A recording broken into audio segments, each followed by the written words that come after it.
সূরাতুল ফাতিহা যখন আপনি তেলাওয়াত করবেন, সেই সূরার ভেতরেও আপনি দিন শব্দটি পেয়ে যাবেন। সওয়াবের নিয়তে আমার সাথে তেলাওয়াত করেন, আলহামদুলিল্লাহি রাব্বিল আলামিন আর রহমানির রহিম মালিকি ইয়াউমিদ্দিন। আলহামদুলিল্লাহি রাব্বিল আলামিন, সকল প্রশংসা আল্লাহর, যিনি জগৎ সমূহের প্রতিপালক। আর রহমানির রহিম, তার পরিচয় হলো তিনি দয়াবান, তিনি মেহেরবান। আর তার আরেকটা পরিচয় হলো মালিকি ইয়াউমিদ্দিন। এই যে দেখেন, এই আয়াতে দিন শব্দ এসেছে। সবাই আমার সাথে একটু তেলাওয়াত করেন, মালিকি ইয়াউমিদ্দিন। তো এখানে দিন শব্দের অর্থ কি ধর্ম নাকি? না। দিন শব্দের অর্থ তাহলে কি? তাফসীর ইবনে কাসির, তাফসীর তাবারি, কুরতুবী সহ সব তাফসীর খুলে দেখেন, মুফাসসিরিনে কেরাম এখানে দিন শব্দের অর্থ করেছেন মালিকি ইয়াউমিদ্দিন, আই ইয়াউমুল জাযাই আও ইয়াউমুল হিসাব, অর্থাৎ বিচার দিবসের, হিসাব দিবসের মালিক যিনি। জোরে বলেন তিনি কে? তাহলে এখানে দিন শব্দের অর্থ পেলাম বিচার দিবস। সবাই একটু কষ্ট করে বলেন, এখানে দিন শব্দের অর্থ কি পেলাম? দিন শব্দের অর্থ এখানে পেলাম বিচার দিবস। এবার আপনি আর একটু সামনে এগিয়ে যান। প্রথম সূরা তো আপনি তেলাওয়াত করলেন, এই সূরার নাম হলো সূরাতুল ফাতিহা। এবার দ্বিতীয় সূরা, পরবর্তী সূরায় চলে যান, সেই সূরাটার নাম হলো সূরাতুল বাকারা। এই সূরায় আপনি দিন শব্দটি পেয়ে যাবেন। রব্বুল আলামিন কোরআনুল কারীমের 2 নম্বর সূরা সূরাতুল বাকারা এর 132 নম্বর আয়াতে বললেন, ওয়াওয়াসসা বিহা ইব্রাহিমু বানিহি ওয়া ইয়াকুব ইয়া বানিয়া ইন্নাল্লাহা আসতাফা লাকুমুদ্দীন ফালা তামুতুন্না ইল্লা ওয়া আনতুম মুসলিমুন। আল্লাহ তাআলা বলছেন, ওয়াওয়াসসা বিহা ইব্রাহিমু বানিহি, এভাবে করে ইব্রাহিম তার সন্তানদেরকে ওসিয়ত করেছেন। ওয়া ইয়াকুব, এবং ইয়াকুব আলাইহিস সালাম তিনিও তার সন্তানদেরকে ওসিয়ত করেছেন। কি ওসিয়ত করেছেন? আল্লাহ বলছেন তারা তাদের সন্তানদেরকে বলেছেন, ইয়া বানিয়া, হে আমার সন্তানেরা, ইন্নাল্লাহ আসতাফা লাকুমুদ্দীন, নিশ্চয়ই আল্লাহ তোমাদের জন্য এই দিনকে মনোনীত করেছেন। ফালা তামুতুন্না ইল্লা ওয়া আনতুম মুসলিমুন, সুতরাং মুসলমান হওয়া ব্যতীত মৃত্যুবরণ করো না। দেখুন, এই আয়াতে দিন শব্দ এসেছে। তারা তাদের সন্তানদেরকে বলেছেন, নিশ্চয়ই আল্লাহ তোমাদের জন্য এই দিন মনোনীত করেছেন। এখানে দিন শব্দের অর্থ হলো আকীদাতুত তাওহীদ, অর্থাৎ আল্লাহ তোমাদের জন্য একত্ববাদী দিন দিয়েছেন। কারণ তাদের সমাজে পৌত্তলিক ছিল, মুশরিক ছিল, মূর্তি পূজারী, তারকা পূজারী ছিল, যারা কিনা এক আল্লাহকে বাদ দিয়ে তারা বহু মাবুদ বানিয়ে তাদের ইবাদত করত। তারা বলেছেন ওরা তোমাদের রব নয়, নিশ্চয়ই আল্লাহ তোমাদের জন্য একত্ববাদী একটা দিন দিয়েছেন, যেই দিনের ভেতরে রব কয়জন? পুরুষ মানুষের মতো জবাব দেন, রব কয়জন? একজন। একজন রব, একত্ববাদী দিন তোমাদেরকে দেওয়া হয়েছে। তাহলে এখানে দিন শব্দের অর্থ হলো তাওহীদ। সবাই জুড়ে বলেন, এখানে দিন শব্দের অর্থ কি? আগের সূরায় দিন শব্দের অর্থ জানলেন বিচার দিবস, এই সূরায় জানলেন দিন শব্দের অর্থ হলো তাওহীদ। দেখুন, শব্দ একটা কিন্তু অর্থ একটা নয়, বিভিন্ন রকম অর্থ। আপনি আরেকটু সামনে এগিয়ে যান, কোরআনে কারীমের 42 নম্বর সূরা সূরাতুশ শুরা এর 21 নম্বর আয়াতে আল্লাহ বলছেন, আম লাহুম শুরাকাউ শারাউ লাহুম মিনাদ দীনি মা লাম যামবিহিল্লাহ। আল্লাহ তাআলা বলছেন, তাদের কি এমন কোন শরীক রয়েছে যারা তাদের জন্য এমন দিন ঠিক করে দিয়েছে যার অনুমতি আল্লাহ দেন নাই? এখানে দিন শব্দের অর্থ হলো শরীয়তের বিধিবিধান। সংক্ষিপ্ত এক শব্দে বলতে গেলে এখানে দিন শব্দের অর্থ হলো বিধান। বলেন, এখানে দিন শব্দের অর্থ কি? আবার আপনি কোরআনে কারীমের 12 নম্বর সূরা ইউসুফের ভেতরে চলে যান, সেখানেও আপনি দিন শব্দটি খুঁজে পাবেন। সূরা ইউসুফের 76 নম্বর আয়াতে আল্লাহ তাআলা বললেন, কাযালিকা কিদনা লিইউসুফা মা কানা লিয়াখুযা আখাহু ফি দীনিল মালিকি ইল্লা আন ইয়াশা আল্লাহ। আল্লাহ তাআলা বলছেন, এইভাবে আমি ইউসুফের জন্য কৌশল অবলম্বন করলাম। আল্লাহ যদি না চাইতেন তাহলে বাদশার আইনে সে তার ভাইকে রেখে দিতে পারতো না। এখানে দিন শব্দের অর্থ হলো আইন। এখানে দিন শব্দের অর্থ আইন।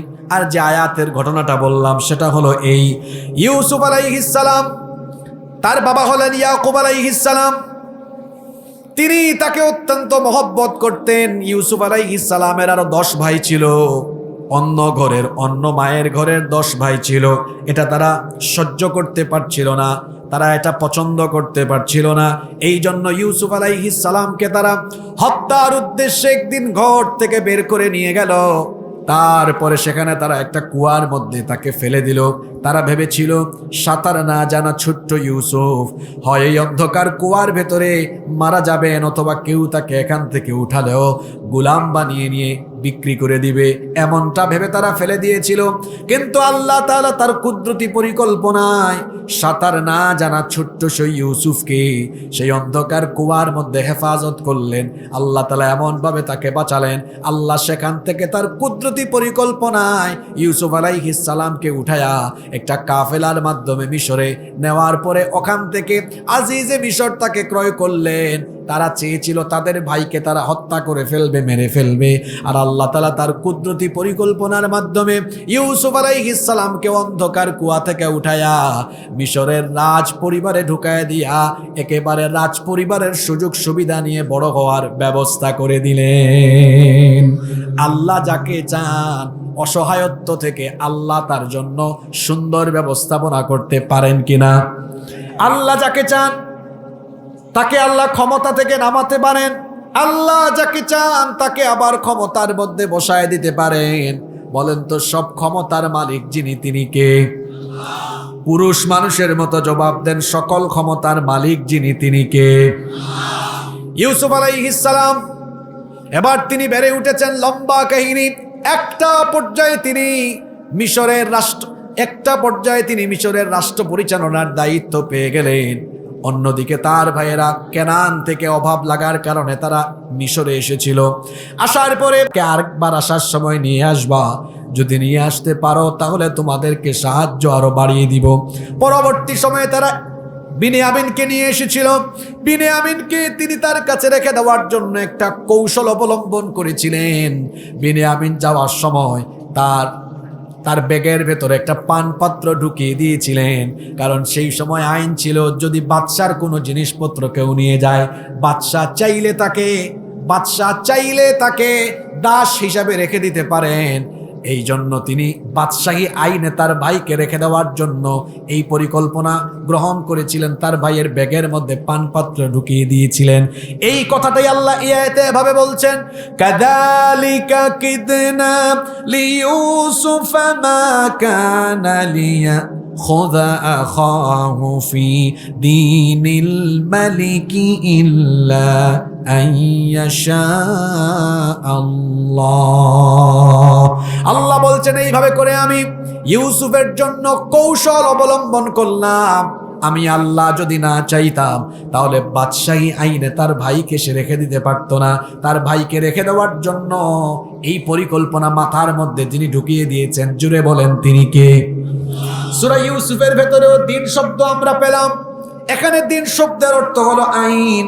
আবার আপনি আর একটু সামনে চলে যান, আপনি যখন সূরা বাইয়িনা তেলাওয়াত করবেন সেখানেও আপনি দিন শব্দটি পেয়ে যাবেন। সূরা বাইয়িনার 5 নম্বর আয়াতে আল্লাহ বলছেন, ওয়ামা উমিরু ইল্লা লিয়াবুদুল্লাহা মুখলিসিনা লাহুদ্দিন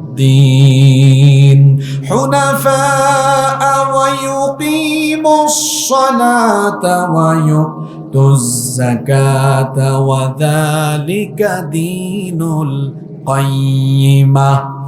এক আয়াতে দিন শব্দ দুইবার চলে আসলো। প্রথমে আল্লাহ বললেন ওয়ামা উমিরু ইল্লা লিয়াবুদুল্লাহা মুখলিসিনা লাহুদ্দিন, তাদেরকে কেবল এই আদেশ দেওয়া হয়েছে দিনকে তারা একনিষ্ঠভাবে তার জন্যই নির্ধারণ করে নিবে, একনিষ্ঠভাবে তারা তাদের রবের জন্য দিনকে ঠিক করে নিবে। ওয়া ইউকিমুস সালাতা ওয়া ইউতুজ যাকাত, তারা সালাত কায়েম করবে এবং যাকাত আদায় করবে। ওয়া যালিকা দীনুল কাইয়্যিমা, এটাই হচ্ছে সুস্পষ্ট দিন। এই আয়াতে দিন শব্দের অর্থ মুফাসসিরিনে কেরাম বলেছেন, এই আয়াতে দিন শব্দের অর্থ হলো আল ইযআন ওয়াল খুদু ওয়াত তাআতু ওয়াত তাদাল্লুল ওয়াল ইনকিয়াদ। মানে হলো দিন শব্দের অর্থ হলো একনিষ্ঠতা, একাগ্রতা। এর সমস্যা কি মাইকম্যানের?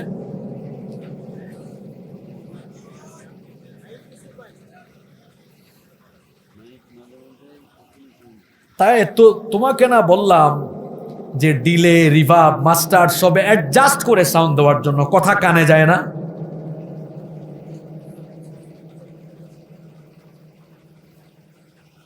আমি কথা আস্তে বলবো, সাউন্ড স্প্রেড করবে, আমি চিল্লাইতে পারবো না, কিন্তু আমি চিল্লাই না, বক্তা না, ফাজিল কোথাকার। কষ্ট হচ্ছে আপনাদের? সম্মানিত ভাইয়েরা, দেখেন এক শব্দের আলোচনা চলছে, একটা শব্দ কিন্তু কতগুলো আয়াতে এই শব্দের ব্যাখ্যা এসেছে। আল্লাহু আকবার।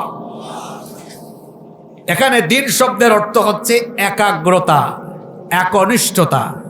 আর আমার দেশে অনেকে দিন শব্দের অর্থ করে দিয়েছে ধর্ম। কোথায় পেয়েছেন এটা? আরবি অভিধান খুলেন, ডিকশনারি পড়েন, কোরআন পড়েন, শব্দ একটা, কিন্তু এটি ব্যাপক অর্থবোধক, অনেক ব্যাপকতা রাখে। কতগুলো সূরার কথা বললাম। সূরাতুল ফাতিহায় দিন শব্দের অর্থ বিচার দিবস। সূরা বাকারায় বললাম দিন শব্দের অর্থ হচ্ছে তাওহীদ। সূরা ইউসুফের মধ্যে দিন শব্দের অর্থ পেলাম আইন। আবার সূরা বাইয়িনায় দিন শব্দের অর্থ পেলাম একাগ্রতা, একনিষ্ঠতা। আবার সূরা শুরার মধ্যে দিন শব্দের অর্থ পেলাম বিধান। আজকে যে সূরা আমরা আলোচনা করছি এটা কোরআনের 3 নাম্বার সূরা। সূরার নাম হলো আলে ইমরান। এখানেও দিন শব্দটি এসেছে। আল্লাহ বলছেন ইন্নাদ-দীনা ইনদাল্লাহিল ইসলাম, নিশ্চয়ই আল্লাহর নিকট একমাত্র মনোনীত দিন হলো ইসলাম। আপনি ভাবতে পারেন হুজুর দেশের এই পরিস্থিতিতে আপনি এই আয়াত ধরছেন কেন? এটা এমন এক আয়াত, এটা দুনিয়ায়ও কাজে লাগবে, আখিরাতেও কাজে লাগবে। আখিরাতের প্রথম ধাপ হলো কবর। কবরে সবার জন্য প্রশ্ন কয়টা? পুরুষ মানুষের মতো বলেন, কবরে প্রশ্ন কয়টা? 3টা। চট্টগ্রামে এই মানুষ হইলে 1 লক্ষের উপর আওয়াজ দিত। তাদের গলায় এত আওয়াজ দিতে বসছে মহিলার মতো। বলছিলাম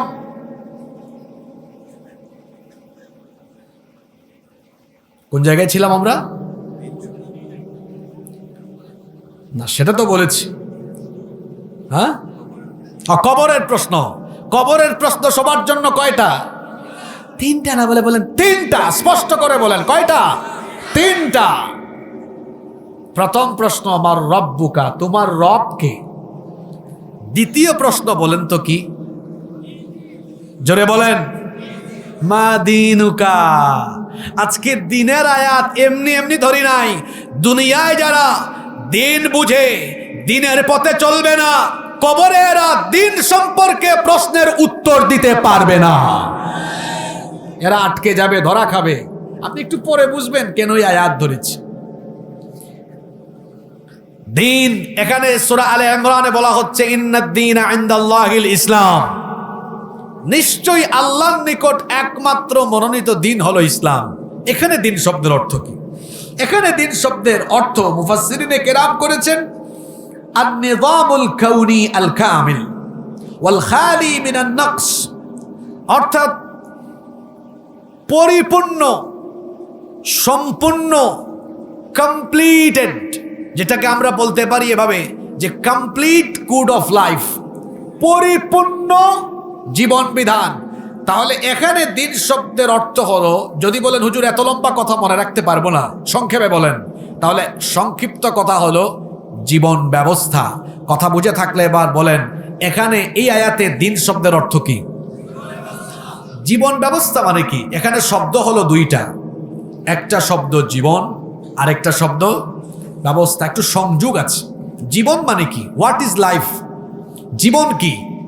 জীবন হলো, মনে করেন কোনো একজন মানুষ জন্মগ্রহণ করেছে 1980 সালে, মৃত্যুবরণ করেছে 2024 সালে, তাহলে 1980 থেকে 2024 পর্যন্ত এই পুরো সময়ের সমষ্টি হলো জীবন। ব্যবস্থা কি? আজকে যে এখানে আমি আলোচনা করছি আর আপনারা দূর দূরান্ত থেকে এসে শুনতেছেন, এই আয়োজনের একটা ব্যবস্থাপনা কমিটি আছে, এরা এই ব্যবস্থাপনাটা করেছে, আয়োজনটা করেছে। আপনি জন্ম নিয়েছেন, জন্মের পর থেকে মৃত্যু পর্যন্ত আপনার জীবনের যত রকমের ব্যবস্থাপনা আছে, আপনার জীবনের যতগুলো দিক এবং বিভাগ আছে, সকল দিক এবং বিভাগকে পরিচালনার ব্যবস্থাপনার মূলনীতি যে দিনের ভেতরে ঢুকিয়ে দেওয়া হয়েছে, জোরে বলেন সেই দিনের নাম কি? ইসলাম। এটা পরিপূর্ণ, কমপ্লিটেড, পূর্ণাঙ্গ জীবন ব্যবস্থা। আল্লাহর দিন ইসলামের অনেক বৈশিষ্ট্য রয়েছে, তার মধ্যে আজকে 7টা বৈশিষ্ট্য বলে আমরা এখান থেকে বিদায় নিব। যদি এই 7টা বৈশিষ্ট্যের কথা আপনারা অনুধাবন করতে পারেন, আমার মনে হয় যে আমরা দুনিয়া আখিরাত উভয় জাহানের সফলতা হাসিল করতে পারবো ইনশাআল্লাহ। তাহলে আজকে দিন ইসলামের কয়টা বৈশিষ্ট্য বলবো? জোরে বলেন কয়টা? যাদের সুযোগ হয় নোট ডাউন করেন। নাম্বার 1, 1 নাম্বার, দিন ইসলামের প্রথম বৈশিষ্ট্য হচ্ছে, এটা হচ্ছে দীনুন রব্বানিয়া, এটা হচ্ছে রবের দেওয়া দিন।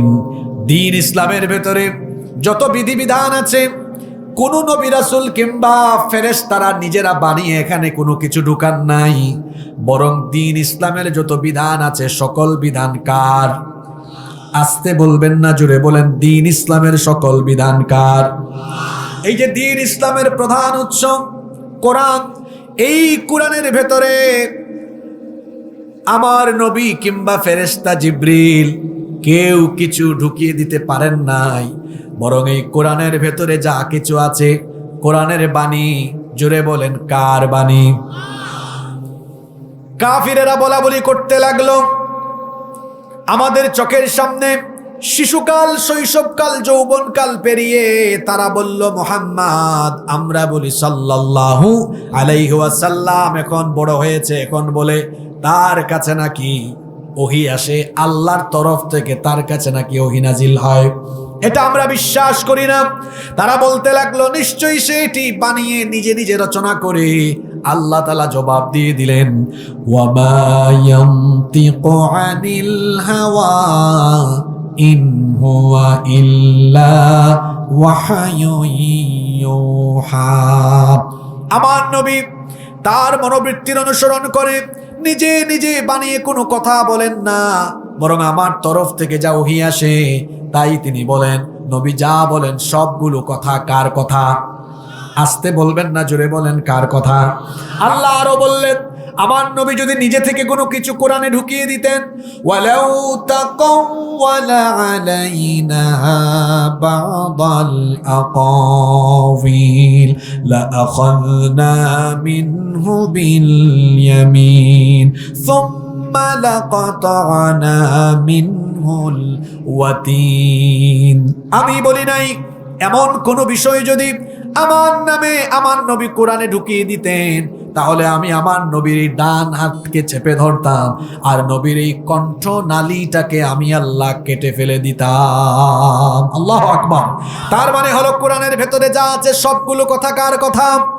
এজন্য দ্বীন ইসলামের প্রথম বৈশিষ্ট্য হলো এটা হলো দ্বীন রব্বানিয়া, এটা রবের দেওয়া দ্বীন। এই দ্বীনের ভেতরে আল্লাহর বিধান ব্যতীত অন্য কারো মন গড়া বিধান ঢুকানো নাই। তার মানে হলো এটা রবের দেওয়া দ্বীন, রবের দেওয়া জীবন ব্যবস্থা। দ্বীন ইসলামের 2 নাম্বার বৈশিষ্ট্য হলো এটা হলো পৃথিবীর সকল পয়গাম্বার অর্থাৎ সকল নবী এবং রাসূলদের দ্বীন। পৃথিবীতে আল্লাহ তাআলা মানুষের হেদায়েতের জন্য আবুল বাশার সাইয়্যিদিনা আদম আলাইহিস সালাম থেকে নিয়ে আখেরি পয়গাম্বার মুহাম্মাদুর রাসূলুল্লাহ, সকলে বলি সাল্লাল্লাহু আলাইহি ওয়াসাল্লাম পর্যন্ত যত নবী এবং রাসূল পাঠিয়েছেন, সকল নবী এবং রাসূলদের দ্বীনের নাম হলো ইসলাম। সবাই বলেন তো, সব নবী রাসূলের দ্বীনের নাম কি? ইসলাম। সব নবীদের দাওয়াতি অ্যাপ্রোচ একরকম ছিল, সব নবীদের দ্বীন একরকম ছিল, কিন্তু শরীয়ত ভিন্ন ছিল। কথাটা আবারও বলছি, সব নবীদের দ্বীন ছিল একরকম, কিন্তু শরীয়ত ছিল ভিন্ন রকম। সকল নবীদের কালিমাও ছিল একরকম কালিমা, তাওহীদের ভেতরে কোনো ভিন্নতা ছিল না। সবাই বলেছেন লা ইলাহা ইল্লাল্লাহ। এজন্য তো আল্লাহ বলেছেন ওয়ালাকাদ বাআসনা ফি কুল্লি উম্মাতির রাসূলা আন ইবুদুল্লাহ।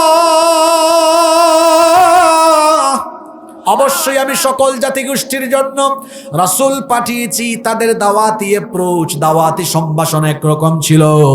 সকলেই যার গোলামীর দাওয়াত দিয়েছেন, জোরে বলেন তিনি কে? সবাই আল্লাহর গোলামীর দাওয়াত দিয়েছেন। সব নবীদের দ্বীনও একরকম ছিল, কিন্তু শরীয়ত ভিন্ন রকম ছিল। বলবেন হুজুর শরীয়তে ভিন্নতা কেমন করেছিল?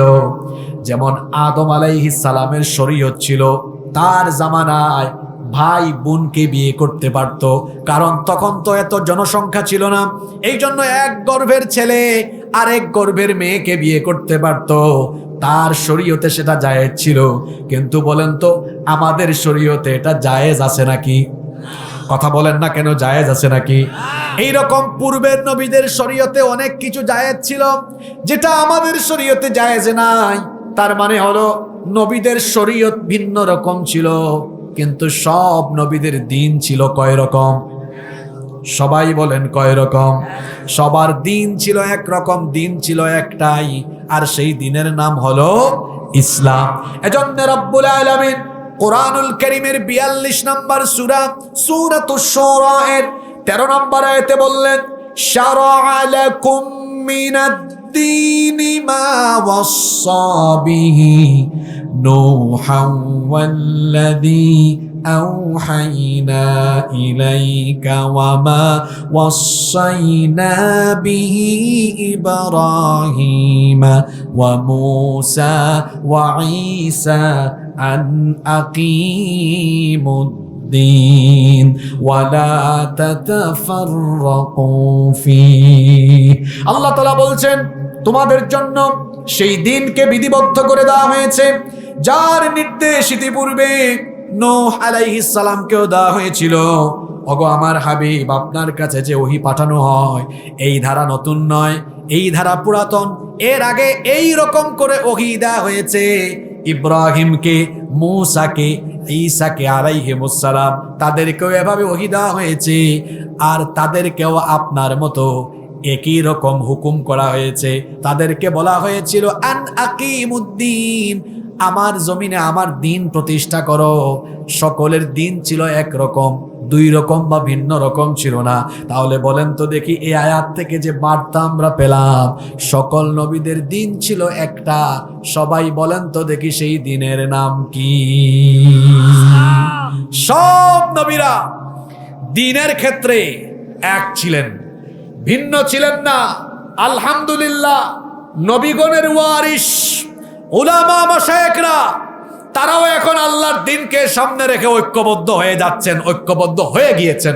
আলহামদুলিল্লাহ পড়েন। আপনারা এতদিন বলতেন হুজুর আপনারা তো আমাদেরকে ঐক্যের ওয়াজ শোনান, আপনারা ঐক্যবদ্ধ হন না কেন? এখন আপনারা দেখতে পাচ্ছেন বাংলাদেশে সকল ঘরানার উলামা মাশায়েখ এবং যত রকমের ইসলামী দল আছে তারা আল্লাহর দ্বীনের খাতিরে আল্লাহর জমিনে আল্লাহর কোরআনের আইন প্রতিষ্ঠার জন্য ঐক্যবদ্ধ হয়ে গিয়েছেন। আলহামদুলিল্লাহ।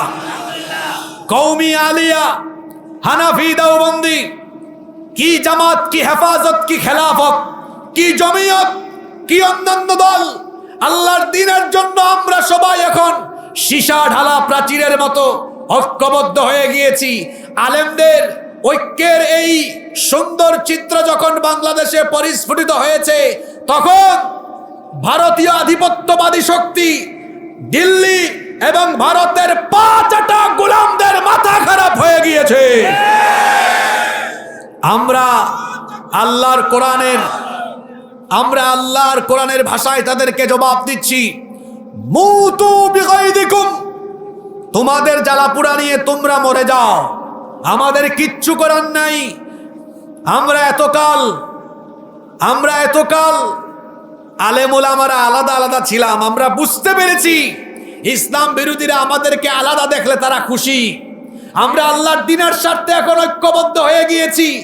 ওলামা মাশায়েখ যখন ঐক্যবদ্ধ হয়ে আল্লাহর দ্বীনের পতাকা তলে আবদ্ধ হয়েছেন, সারা দেশের তাওহীদবাদী মুসলমানরা আলেমদের সাথে আবার ঐক্যবদ্ধ হতে চায়, ঐক্যবদ্ধ হয়ে যাবে এবং এই ঐক্যবদ্ধ উলামা মাশায়েখদের সাথে মুসলমানরা ঐক্যবদ্ধ হয়ে আগামীর বাংলাদেশকে ইসলামের বাংলাদেশ হিসাবে তারা বিনির্মাণ করবে। আমরা আলেম ওলামাদের সাথে আছি না নাই? কারা কারা আছেন দুহাত তুলে আল্লাহকে দেখান।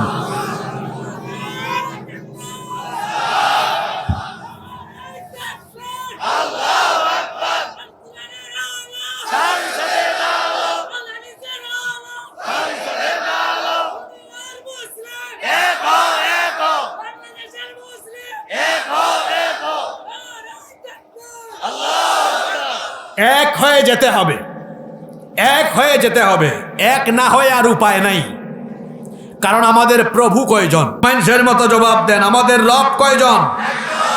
আমাদের রসুল কয়জন? কিতাব কয়টা? তো কেন এক হব না আমরা? আমাদের প্রভু এক, এক নবীর উম্মত, জীবন বিধানে ওই শিবানী কোরআন। তবে কেন এক নও হে মুসলমান? এক হও করিয়া বান। বাইতুল্লাহ এক, মদিনা শরীফ এক, উহুদ পাহাড় এক, বদরের মাঠ এক। একটা তো জীবন আর মরণ তো একবার, সকলের তরে আছে একই স্থান। তবে কেন এক নও হে মুসলমান? এক হও করিয়া বান। হাসরের মাঠে মিজানের মাপে, লৌহে মাহফুজ এক, পুল সিরাত এক।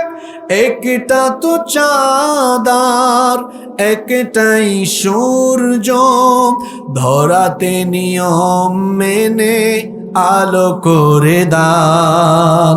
তবে কেন এক নও হে মুসলমান? এক হও করিয়াও বান। আমাদের প্রভু এক, এক নবীর উম্মত, জীবন বিধানে ওই শিবানী কোরআন। তবে কেন এক নও হে মুসলমান? এক হও করিয়াও বান। আমরা আলেমদের সাথে ঐক্যবদ্ধ হতে রাজি আছি না নাই? আর জুড়ে বলেন, রাজি আছি না নাই? আগামীর বাংলাদেশ উলামা মাশায়েখদের ঐক্যের ভিত্তিতে কুরআনী বাংলাদেশ হিসাবে কায়েম করা হবে। সম্মানিত ভাইয়েরা, আমি বলছিলাম দ্বীন ইসলামের 7টি বৈশিষ্ট্যের কথা বলছিলাম। এর মধ্যে 2 নম্বর পয়েন্টে ছিলাম যে দ্বীন ইসলাম হলো সব নবী এবং রাসূলদের দ্বীন। সব নবী রাসূলদের দ্বীন একরকম না ভিন্ন রকম? একরকম। সব নবীদের দ্বীনের নাম জোরে বলেন তো কি? দ্বীন ইসলামের 7টা বৈশিষ্ট্য বলছি। 1 নাম্বার বলেছিলাম এটি হচ্ছে দ্বীনুন রাব্বানিয়া, এটা হচ্ছে রবের দেওয়া দ্বীন। 2 নাম্বার বলেছিলাম এটি হচ্ছে সকল নবী রাসূলদের দ্বীন।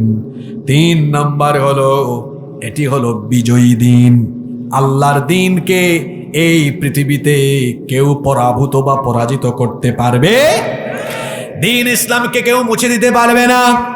দ্বীন ইসলামকে কেউ নিশ্চিহ্ন করে দিতে পারবে না, কারণ দ্বীনের হেফাজতকারী কে? এজন্য রব্বুল আলামিন কোরআনুল কারীমের 61 নম্বর সূরা সূরাতুস সাফাত 9 নম্বর আয়াতে বললেন, হুয়াল্লাযী আরসালা রাসূলাহু বিল হুদা ওয়া দীনিল হক লিইয়ুযহিরাহু আলাদ দ্বীনি কুল্লিহি ওয়ালাউ কারিহাল মুশরিকুন। তিনি হচ্ছেন সেই সুমহান সত্তা যিনি তার রাসূলকে হেদায়াত এবং দ্বীনে হক সহকারে পাঠিয়েছেন।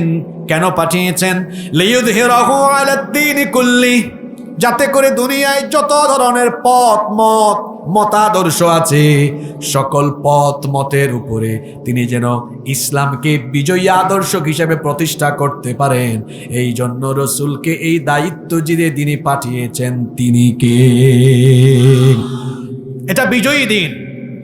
আল্লাহর নবী যখন এই দিনের প্রচার প্রসারের কাজ আরম্ভ করলেন, আল্লাহর দ্বীনের আলোকে নিভিয়ে দেওয়ার জন্য মক্কার মুশরিকরা, পৌত্তলিকেরা নানা রকমের অপচেষ্টা চালিয়েছিল।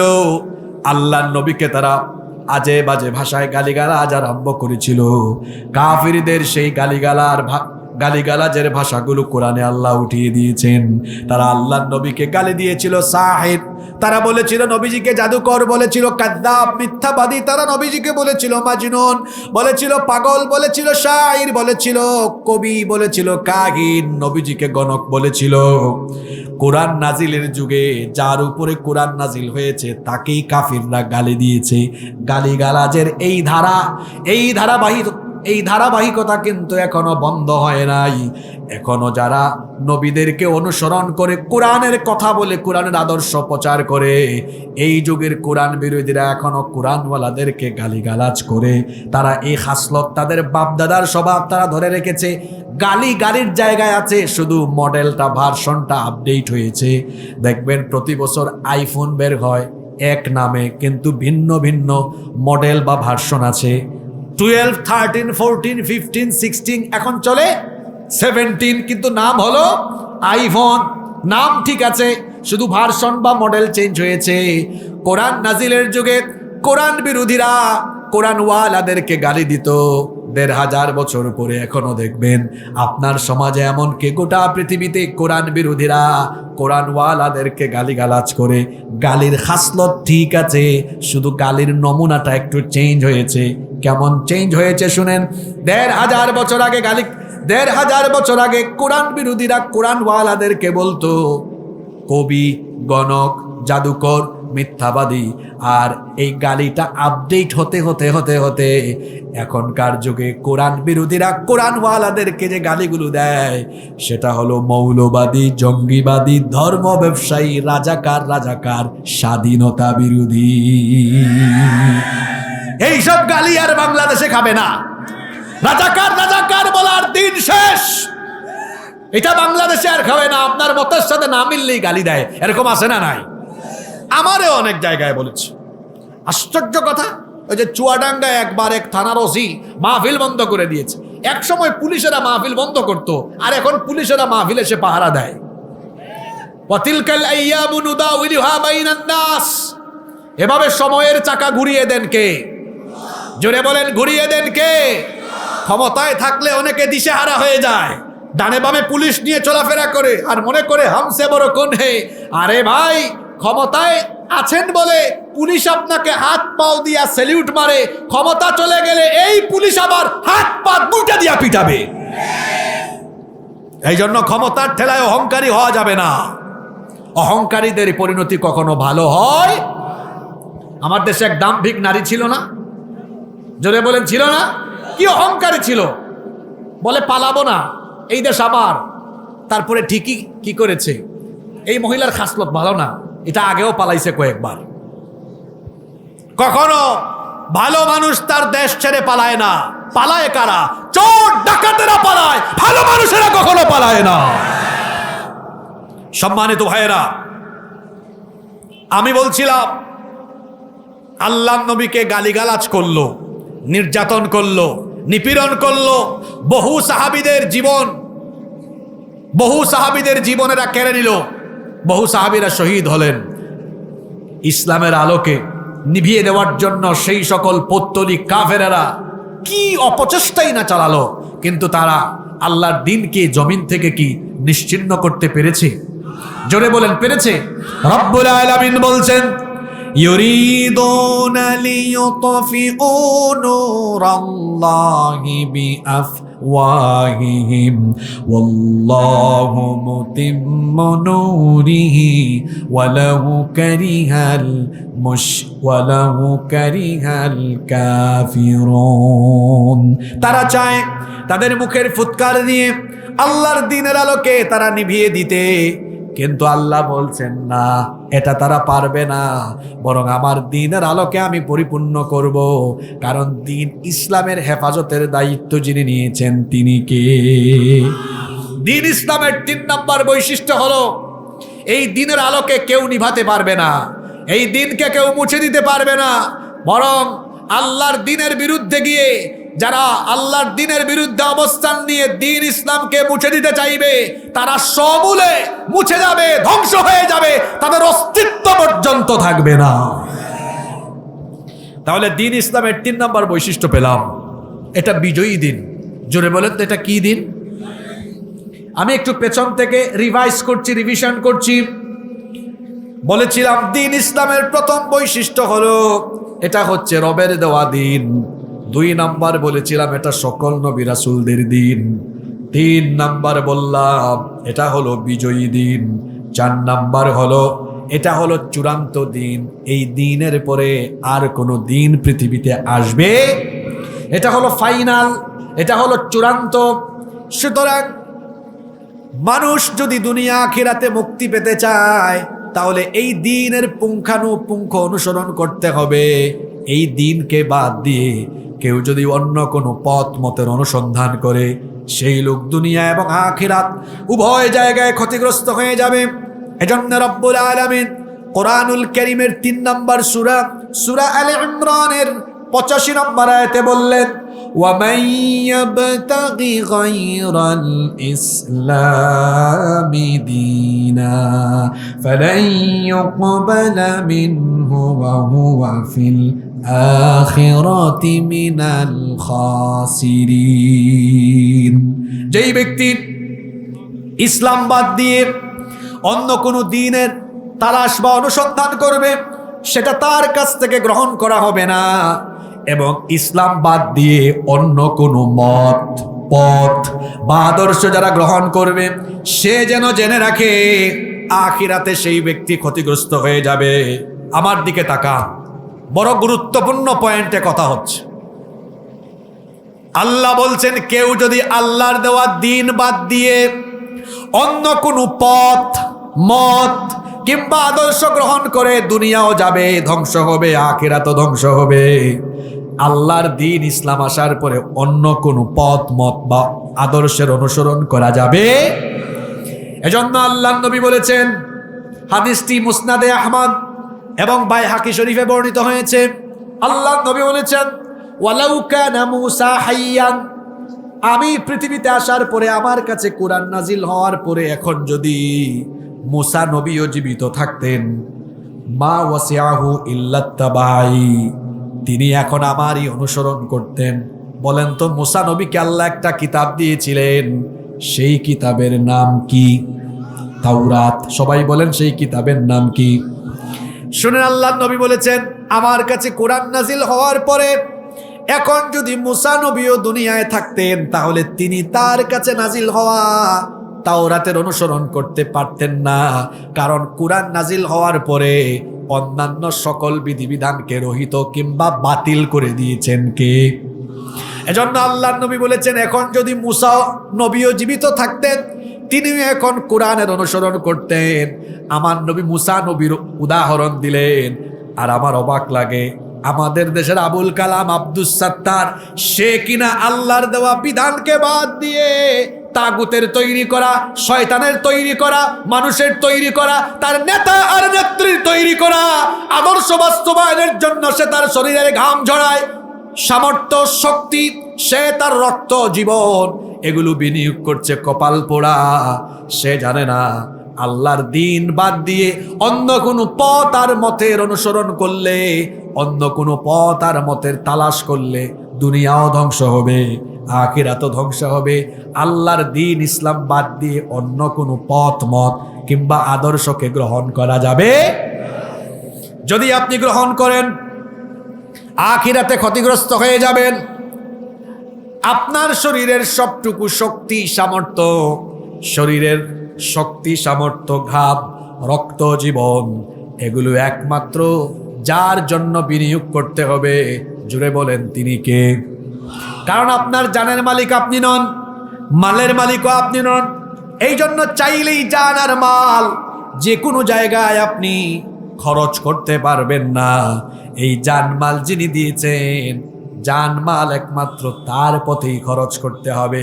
যারা সেই জান আর মাল আল্লাহর জন্য উৎসর্গ করবে, যারা তাদের জীবনের সবটুকু সময়, শক্তি, সামর্থ্য আল্লাহর দ্বীনের জন্য বরাদ্দ করে দিবে, আল্লাহ রাব্বুল আলামিন সেই সকল বান্দাদের জীবনের বিনিময়ে আল্লাহ তাদেরকে জান্নাত দিয়ে দিবেন। সুবহানাল্লাহ। এই ওয়াদাটা আল্লাহ সরাসরি করেছেন। সূরা তাওবার 111 নম্বর আয়াতে আল্লাহ বলেছেন, ইন্নাল্লাহা আশতারা মিনাল মুমিনিনা আনফুসাহুম ওয়া আমওয়ালাহুম বিআন্না লাহুমুল জান্নাহ। নিশ্চয়ই আল্লাহ মুমিনদের থেকে জান এবং মাল খরিদ করে নিয়েছেন, আর তাদের জান আর মালের বিনিময়ে আল্লাহ তাদেরকে জান্নাত দিয়ে দিয়েছেন। সুতরাং কোথায় দৌড়ান? এই যুবকেরা, কোথায় দৌড়ান? কোন দিকে যান? চিন্তা করে দৌড়ান আপনি। হ্যাঁ, কোথায় যাচ্ছেন আপনি? এই যে আপনার শরীরের যৌবনের শক্তি, সামর্থ্য, এই যৌবনের শক্তি, সামর্থ্য, এই সবটুকু যদি দিয়েছেন, গলার আওয়াজ বড় করে আকাশ বাতাস প্রকম্পিত করে বলেন তিনি কে? Keep in your mind, youth is not a gift given by your leader. যৌবন আপনার নেতার দেওয়া গিফট নয় যে আপনি আপনার নেতার সামনে পিছনে দৌড়ায় দৌড়াইয়া চামচামি করে করে এটা শেষ করবেন। আপনারা যুবক যারা আছেন, আপনাদেরকে অনেকে টার্গেট করে আপনাকে ইউজ করে, ব্যবহার করে। কিভাবে? তার ক্ষমতার স্বার্থে, তার রাজনৈতিক স্বার্থে সে আপনাকে টার্গেট করে। আপনার পকেটে 1500 টাকা ঢুকাই দিয়া কিংবা লোভনীয় কোনো প্রস্তাব দিয়ে আপনাকে সামনে পিছনে রেখে মোটর সাইকেল শুডাউন করায়, আপনাকে চামচার মতো ব্যবহার করতে চায়। যুবক ভাইদেরকে আমি প্রশ্ন করতে চাই, এই যৌবন এটা কি কোনো নেতা দিয়েছে? জোরে বলেন, নেতা দিয়েছে? এটা দিয়েছে কে? তো তুমি চামচার মতো দৌড়াও কেন? Be a prestigious person, you have to personality. তোমার মধ্যে ব্যক্তিত্ব থাকা দরকার। এই যে আমিও তো আপনার মতো যুবক মানুষ, আমি কথা বলছি, ঘাম বেরোচ্ছে, আমার শরীরের এক ফোঁটা ঘাম। আমাকে কেউ আব্বা ডাকলেও তার সামনে পিছনে চামচার মতো ঘুরাইতে পারবে না। তার কারণ হলো আমার তারুণ্য, আমার যৌবন, আমার ঘাম, আমার রক্ত, আমার জীবন, এটা কোনো নেতা নেত্রীর চামচামি করার জন্য দেওয়া হয় নয়। এই তারুণ্য, এই যৌবন, আমার ঘাম, আমার শ্রম, আমার রক্ত, আমার জীবন, এটা যদি দিতেই হয় তাহলে আল্লাহর জমিনে আল্লাহর দ্বীন কায়েমের জন্য উৎসর্গ করে দিব। কারা কারা রাজি আছেন? দু হাত তুলে আল্লাহকে দেখান।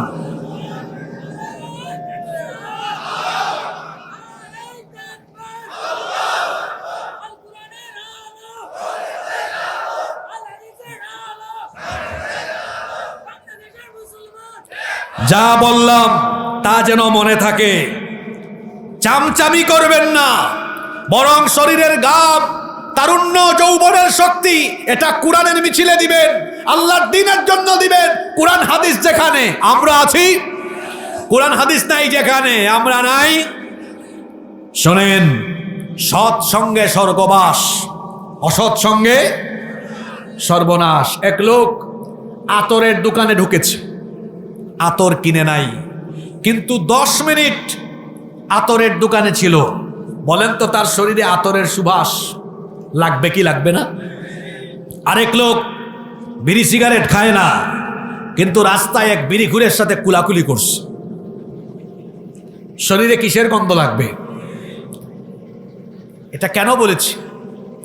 আতরের সাথে থাকলে যেমন আতরের গ্রাণ হয়, ঠিক তেমনি আলেম উলামা পীর মাশায়েখ কুরআনওয়ালাদের সাথে থাকলে পরে কুরআনের আসরও নিজের ভেতরে পড়ে। আর বিড়িখুরের সাথে থাকলে যেমন বিড়ির গন্ধ হয়, ঠিক তেমনি চোর, ডাকাত, চাঁদাবাজ, সন্ত্রাসী, চরিত্রহীন লম্পটদের সাথে থাকলে ধীরে ধীরে নিজেও চরিত্রহীন হওয়ার সম্ভাবনা চলে আসতে পারে। এই জন্য আলেম উলামাদের সাথে আমরা আসি না নাই। হয় আলেম হন, নইলে আলেমের ছাত্র হন, নইলে আলেমদের সাথী হন। আমরা আলেমদের সাথে আসি না নাই? জোরে বলতে হবে, আলেমদের সাথে আছি না নাই? এজন্য আমরা তো এই যুগে নবী রাসূল পাই নাই, তো নবী রাসূলদের উত্তরসূরি কারা? আলেম উলামারা। এজন্য আমরা আলেম উলামাদের সাথে থেকে কোরআন হাদিস তথা দ্বীনের ছায়াতলে, দ্বীনের পতাকা তলে থাকব। কারণ আল্লাহর দ্বীন বাদ দিয়ে অন্য কোনো পথ মতের অনুসরণ করলে দুনিয়াও যাবে, আখিরাতও। নাম্বার 5, দ্বীন ইসলামের 5 নম্বর বৈশিষ্ট্য হচ্ছে এটি হলো সার্বজনীন, এটি হলো বিশ্বজনীন দ্বীন। এটা কোনো আঞ্চলিক বা সাম্প্রদায়িক দ্বীন নয়, বরং কোরআন হলো আল্লাহর দ্বীন, হলো সার্বজনীন, এটা হলো বিশ্বজনীন। এজন্য দেখেন, আমাদের রব, আমাদের আল্লাহ, তার পরিচয় তিনি বড় সুন্দর করে দিয়েছেন। তিনি হচ্ছেন রব্বিল আলামিন। আর আমাদের জন্য যে রাসূল পাঠানো হয়েছে, তার পরিচয় তিনি হলেন রাহমাতাল লিল আলামিন। আর জীবন পরিচালনার জন্য যে গাইড বুক দেওয়া হয়েছে, তার পরিচয় আল্লাহ এভাবে দিলেন, ইন হুয়া ইল্লা যিকরুল লিল আলামিন। কি চমৎকার মিল! আল্লাহ হলেন রব্বুল আলামিন, নবী হলেন রাহমাতাল লিল আলামিন, কোরআন হলো যিকরুল লিল আলামিন। তাহলে বোঝা গেল আমাদের এই দ্বীনের সবকিছুই সার্বজনীন, সবকিছুই বিশ্বজনীন। এমনকি যে নবীকে আল্লাহ আমাদের জন্য পাঠিয়েছেন, তিনি সকলের নবী, সারা দুনিয়ার জন্য, এমনকি সবার জন্য তিনি প্রেরিত হয়েছেন। এজন্য আল্লাহ তাআলা কোরআনে কারীমের 4 নম্বর সূরা, সূরাতুন নিসায়ের ৭৯ নম্বর আয়াতে বললেন, ওয়া আরসালনাকা লিন্নাসি রাসূলা ওয়া কাফা বিল্লাহি শাহীদা। ও নবী, আমি আপনাকে দুনিয়ার সকল মানুষের জন্য পাঠিয়েছি। আবার আল্লাহ তাআলা কোরআনে কারীমের 7 নম্বর সূরা, সূরাতুল আরাফের 158 নম্বর আয়াতে বললেন, কুল ইয়া আইয়ুহান নাসু ইন্নী রাসূলুল্লাহি ইলাইকুম জামিআ। ও নবী, আপনি বলে দিন, আমি এই পৃথিবীতে যত মানুষ আছে, সকল মানুষের জন্য আমাকে রাসূল হিসেবে যিনি পাঠিয়েছেন তিনি কে? তাহলে আমাদের এই দ্বীন হলো সার্বজনীন, এটা বিশ্বজনীন।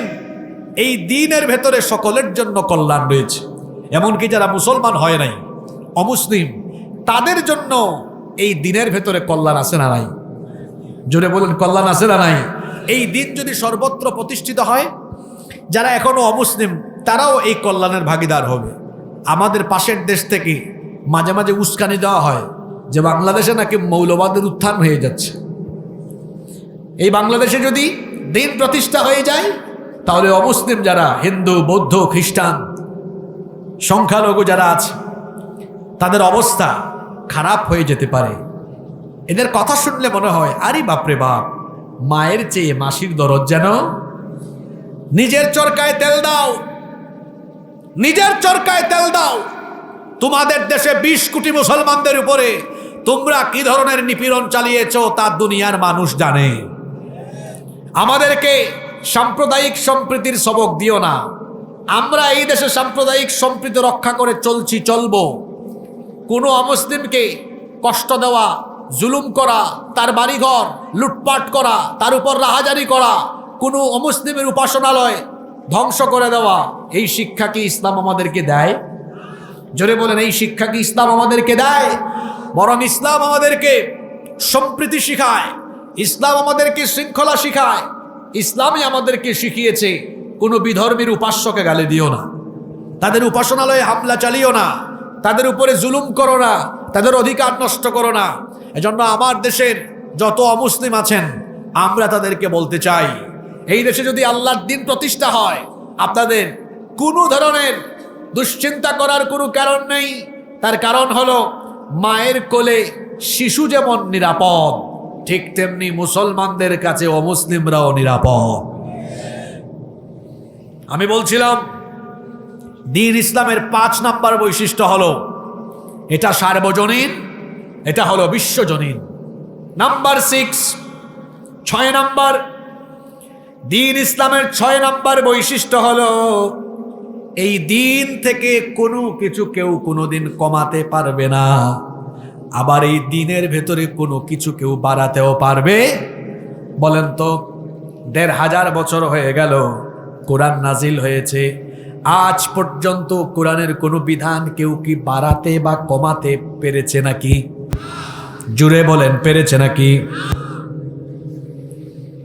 বই পড়ার অভ্যাস যাদের আছে দেখবেন কোনো বই যখন বের হয় বছরে বছরে তা সংশোধিত হয়, মাঝে মাঝে এমন হয় 1 বছরে কয়েকবার সংশোধন হয়।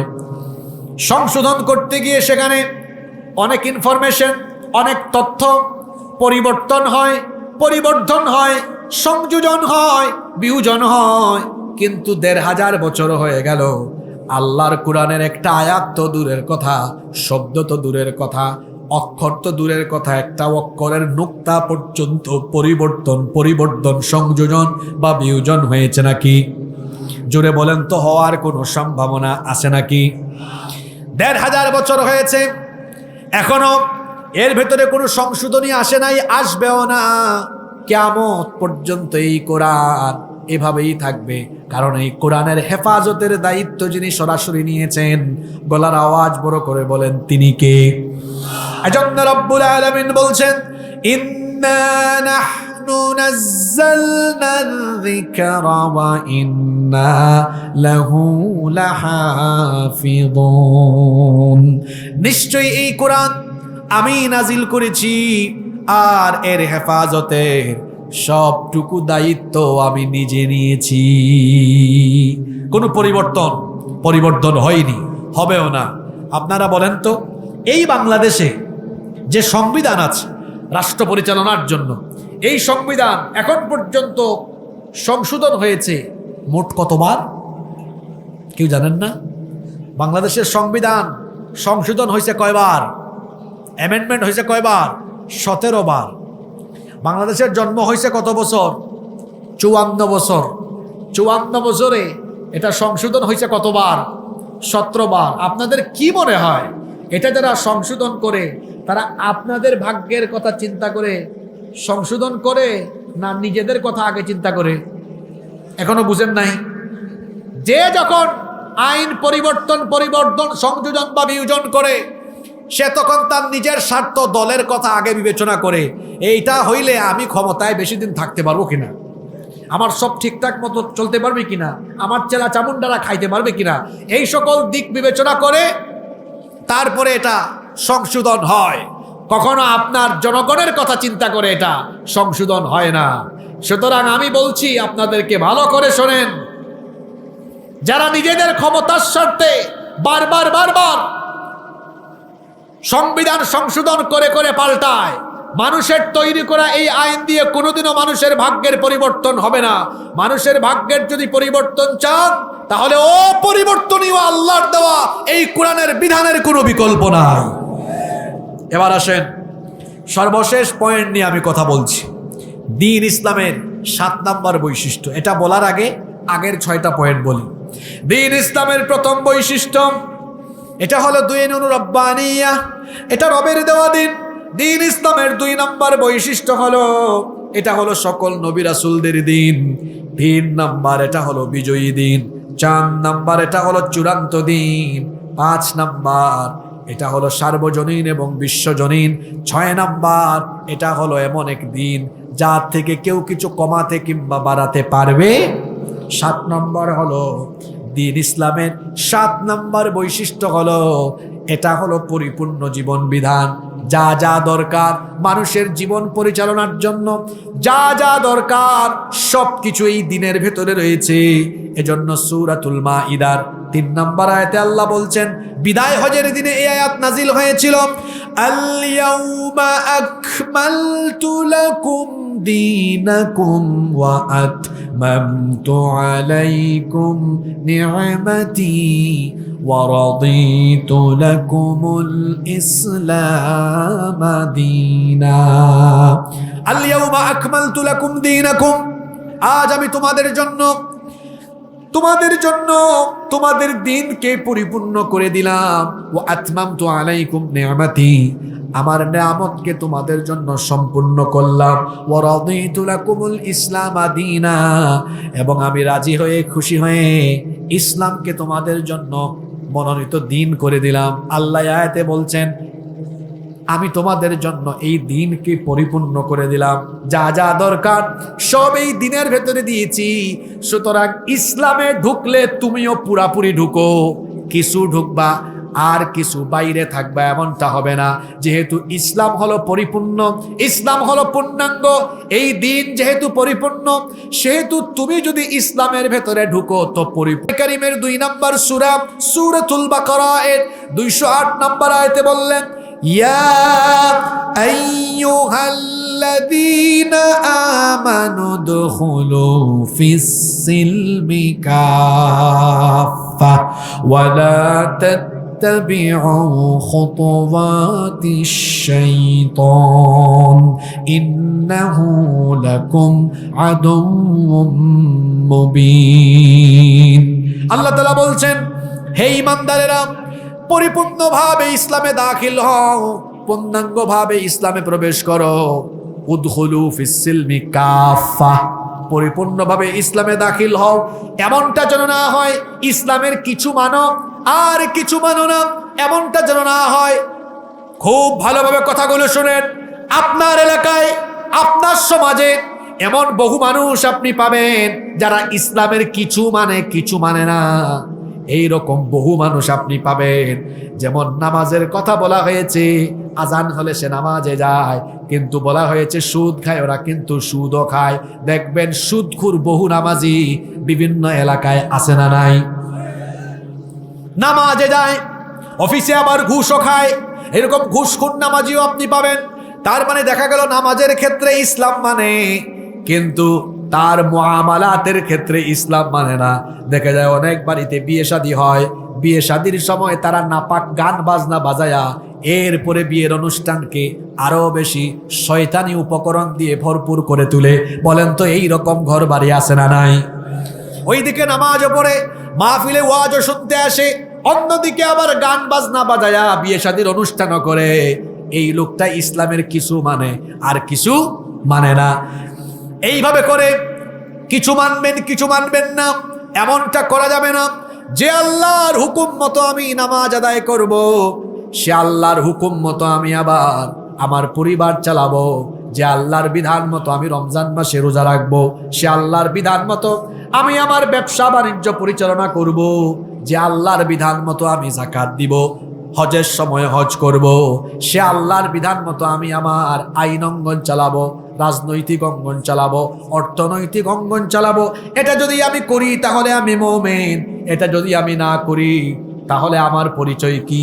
আল্লাহ বলছেন কোরআনে কারীমের 4 নম্বর সূরা সূরাতুন নিসা এর 61 নম্বর আয়াতে আল্লাহ বলছেন, ওয়া ইযা কিলা লাহুম তাআলাউ ইলা মা আনজালাল্লাহু ওয়া ইলার রাসূলি রাআইতাল মুনাফিকিনা ইয়াসুদ্দুনা আনকা সুদুদা।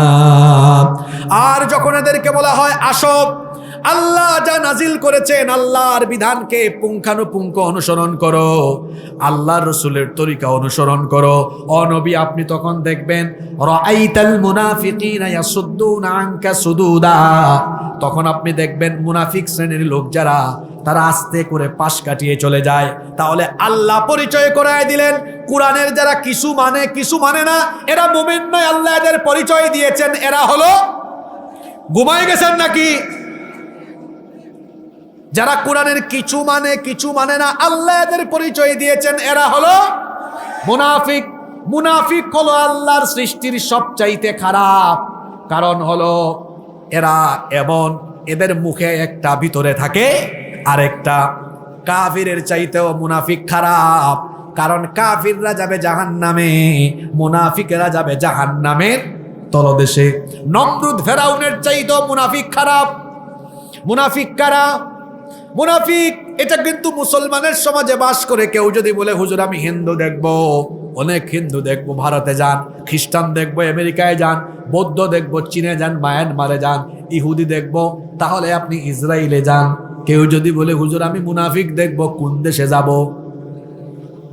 বাংলাদেশে যাওয়া লাগবে না গো ভাই, আপনার এলাকায় আছে, এই প্যান্ডেলেও থাকতে পারে। অনেকেই আছে মুসলমান নাম ধরে মুনাফিক সেজে বসে আছে, এরকম আছে না নাই? আল্লাহর কোরআন আল্লাহর বিধানের কিছু যারা মানে, আল্লাহর দিনের কিছু মানে কিছু মানে না, আল্লাহ এদের পরিচয় করায় দিলেন এরা মোমেন নয়, এরা হলো মুনাফিক। আল্লাহ বলছেন তুমি কেন এমন হবা? ইসলামে ঢুকলে, দিনের ভেতরে ঢুকলে পুরাটা ঢুকবা। আল্লাহ এবার বলছেন আফাতু মিনুনা বিবাদিল কিতাবি ওয়া তাকফুরুনা বিবাদ ফামা জাযাউ মান ইয়াফআলু যালিকা মিনকুম ইল্লা খিzyun ফিল হায়াতিদ দুনিয়া ওয়া ইয়াউমাল কিয়ামাতি ইউরাদ্দুনা ইলা আশাদ্দিল আযাব ওয়া মাল্লাহু বিগাফিলিন আম্মা তা'মালুন। আল্লাহ তাআলা বলছেন তবে কি তোমরা এই কিতাবের কিছু মানো আর কিছু মানো না? এমনটা যারা করো তাদেরকে আখিরাতে, তাদেরকে দুনিয়াতে লাঞ্ছনার সম্মুখীন করা হবে এবং আখিরাতে তাদেরকে কঠিন শাস্তির সম্মুখীন যিনি করবেন তিনি কে? এজন্য আল্লাহ বলছেন এই কিতাব মানলে পুরাটাই মানতে হবে, এই দিন মানলে পুরাটাই মানতে হবে। এই দিন, এই কোরআন মেরে নিজের পরিবার যেমন চালাতে হবে, তেমনি সমাজ, অর্থনীতি, রাজনীতি, আইন অঙ্গন সব কিছু যার বিধান মতো চালাতে হবে তিনি কে? এখন আমি শেষ পর্যায়ে আপনাদেরকে কয়েকটা প্রশ্ন করি। বলেন তো দেখি, আপনার দেশের আইন অঙ্গন মানুষের আইনে চলে না আল্লাহর আইনে চলে? কথা বলেন না কেন আপনারা? কার আইনে? ব্রিটিশদের থেকে ধার করা পেনাল কোড দিয়ে এখনো আপনার আইন অঙ্গন চলে। এখন আপনারা বলেন তো, এই সকল আইন কানুন দিয়ে, এই সকল আইন কানুন দিয়ে ন্যায়, ইনসাফ, সুবিচার কি শতভাগ প্রতিষ্ঠিত হয়েছে? আমার দিকে তাকান, প্রতিষ্ঠিত হয়েছে? এই দেশ 54 বছর স্বাধীন হয়েছে। এই 54 বছরের মধ্যে 32 বছর দুই আন্টি দেশ চালাইছেন, আর 22 বছর অনেক কাক্কু মিলে চালাইছেন। এই 32 আর 22 মিলে হলো 54। এই 54 বছরে মানুষের আইনে আদালত অঙ্গনে আছে। এই আইন থাকার ফলে কি হয়েছে দেখেন, এই যে নারীরা এত ক্ষমতা পেয়েছিলেন, এই দেশে কিন্তু নারী অধিকার প্রতিষ্ঠিত হয়নি, বরং আপনারা দেখেছেন নারী নির্যাতন, নিপীড়ন, ধর্ষণ আগের চেয়ে বেড়েছে না কমেছে? জোরে বলেন, বেড়েছে না কমেছে? গত কয়েক মাস আগে মাগুরায় এক ছোট্ট মেয়ে, আমাদের এক ছোট্ট বোন আসিয়া, 8 বছর বয়স, এক পরিবারের 3 নরপিশাচ আমার এই বোনটির উপরে পাশবিকতা চালিয়েছে। 4-5 দিন হাসপাতালে থেকে কষ্ট পেয়ে পেয়ে দুনিয়া থেকে বিদায় নিয়েছে। আপনারা আমাকে বলেন, আমার বোন আসিয়া কবরে গিয়ে তার কবরে ঘাস উঠে গেছে, তার ধর্ষণকারীরা এখনো বেঁচে আছে না নাই? কথা বলেন না কেন? আমার দেশে এমন বিশ্ববিদ্যালয় আছে যেখানে ধর্ষণের সেঞ্চুরি হয়েছে, সেই ধর্ষককে আবার ফুলের মালা দেওয়া হয়েছে।